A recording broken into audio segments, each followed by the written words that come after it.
Donald Trump n'a pas perdu de temps.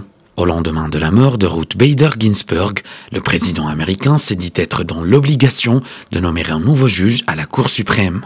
Une annonce faite après que le patron de la majorité républicaine au Sénat a déjà annoncé qu'un vote sera rapidement organisé pour confirmer cette nomination.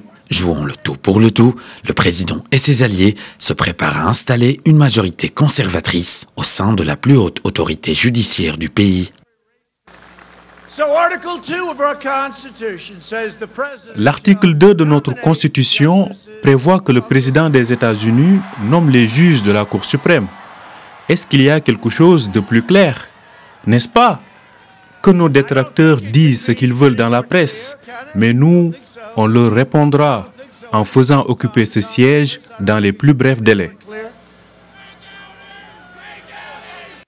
Selon le New York Times, la nomination pourrait intervenir dès la semaine prochaine. Le président américain, lui, a évoqué la probabilité de nommer une femme pour succéder à la doyenne de la Cour suprême, mais les démocrates et leurs alliés persistent et signent en lui demandant d'attendre la présidentielle du 3 novembre.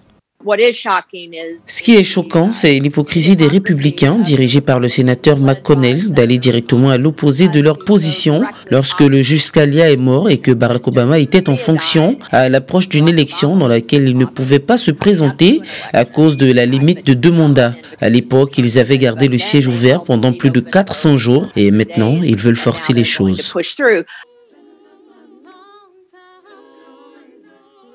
Au pas de charge, Donald Trump semble donc décidé à s'engager dans la désignation d'un nouveau juge, une nomination qui ferait basculer la Cour suprême dans le camp conservateur pour plusieurs décennies.